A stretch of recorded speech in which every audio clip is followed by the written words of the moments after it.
형제와 여러분 안녕하세요. 오늘은 12월 11일 화요일 하나님 앞에 겸손할 이유라는 제목으로 욥기 39장 13절부터 30절까지를 묵상합니다.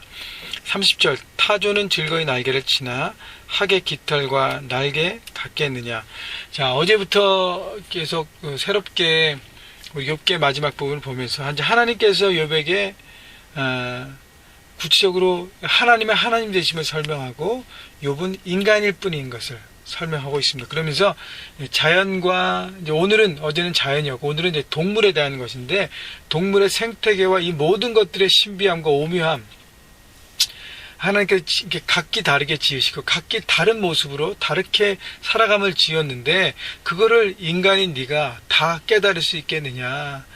내가 알고 있는, 인간들이 알고 있는 지식과 경험과 깨달음은 한계가 있다는 것을 하나님이 욥에게 말씀하시면서, 그렇기 때문에 하나님 앞에 백지로 들고 나와서 하나님의 뜻과 하나님의 생각들을 듣고 움직여야지, 내가 잘 모르고 내가 잘 이해 안 되는 상황이라고 해서 쉽게 판단하고 나갈 수 없다는 것을 하나님 말씀하십니다. 그러면서 이제 오늘은 타조에 대한 얘기예요. 타조가 즐거이 날개를 치나, 날개가 있어도 열심히 하지만 학의 깃털과 날개가 같겠느냐. 새처럼 날지 못한다는 것이죠. 하나님께서 왜 타조는 가장 큰 새인데 날지 못하게 만드셨고, 학은 작지만 아름다운 날개가 있어서 아름다운 날개짓을 하고 날아갈 수 있게 만드는 그 오묘함을 너가 알겠냐는 것이죠. 그 다음에 14절 그것이 알을 땅에 버려두어 흙에서 더워지게 하고. 자, 타조는 이상하게 알을 그냥 땅에 놓습니다. 보통 알을 둥지나 우리나 보통 조류나 이런 알을 낳는 동물들이요, 그렇게 잘 눈에 띄지 않는 곳에 낳게 해서 거기를 보호하고 알이 자라게 하고 그런 어떤 본능이 있는데, 타조는 그냥 땅에 내동댕이 치는 것처럼 하는 것이죠. 15절 밭에 깨어질 것이나 들짐승에게 밟힐 것을 생각하지 아니하고 그 새끼에게 모질게 대함이 제 새끼가 아닌 것처럼 하며 그 고생한 것이 헛되게 될지라도 두려워하지 아니하니. 타조는 어떻게 그렇게 알을 낳고 알이 스스로 깨어나게끔 내버려두는 어떤 그런 삶을 산다는 것이죠. 왜 그럴까? 17절 이는 하나님의 지혜를 베풀지 아니하셨고 총명을 주지 아니하십니다. 하나님께서 그렇게 지으셨다는 것이죠. 그거를 인간들이 어떻게 다 깨달을 수 있겠냐는 것이죠. 18절 그러나 그것이 몸을 떨쳐 뛰어갈 때에는 말과 그 위에 탄 자를 우습게 여기느니라.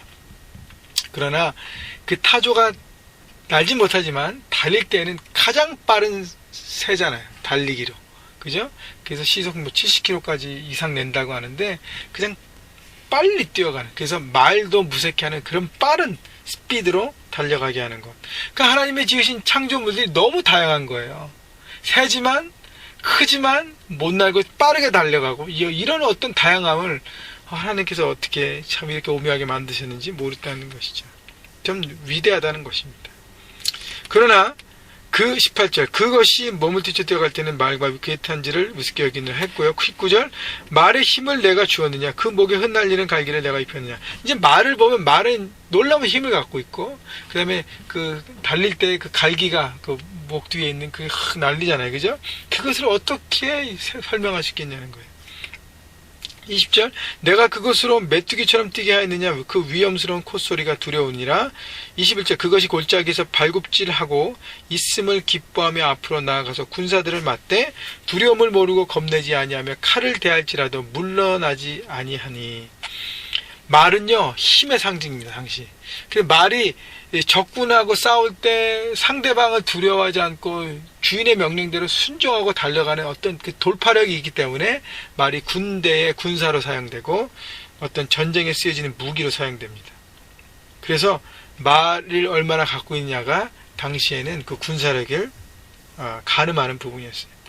이런 모든 것들을 하나님께서 만드셨고 그렇게 파워를 사용하시는데 사람들이 그렇게 하고 그것을 어떻게 설명할 수 있냐는 것이죠. 그래서 23절, 24절, 25절도 그 말이 군대에서 전쟁에서 쓰여지는 어떤 특징들을 얘기하고 있습니다. 용맹한 부분, 말의 모습들을 설명하는 것이죠. 그런 인간이 어떤 이런 말의 힘, 파워 어떻게 다 이해하고 설명할 수 있겠냐는 것이. 26절 매가 떠올라서 날개를 펼쳐 남쪽으로 향하는 것이 어찌 내 지혜로 말미암느냐. 매가 높이 날아서 날아가는 어떤 비행 능력 어떻게 설명하겠냐는 거예요. 그 다음에 독수리 얘기하는데 27 독수리 공중에 떠서 높은 곳에서 보금자리를 만드는 것이 어찌 내 명령을 따름이냐. 독수리가 공중에 높이 떠서 비행하는 능력, 그 다음에 높은 곳에 보금자리를 만들어서 안전하게 가장 안전한 곳으로 이렇게 새끼들을 키워가는 능력. 28절 그것이 낭떠러지에 집을 지으며 뾰족한 바위 끝이나 험준한 데 살며 거기서 먹이를 살피나니 그 눈이 멀리 봄이며. 그래서 그렇게 높은 나무 꼭대기 벼랑 끝 뭐 이런 데서 독수리가 살아가지만 거기서 정말 능력 있는 가장 최고의 힘 있는 새가 성장하잖아요. 그런 놀라운 어떤 오묘함을 이해하겠는 것입니다. 그리고 먹이를 살피기 위해서 멀리 보기 전에 가장 높이 날잖아요. 그래서 높이 멀리 나무를 통해서 새끼들을 먹일 수 있는, 그래서 사냥을 할 수 있는 놀라운 능력.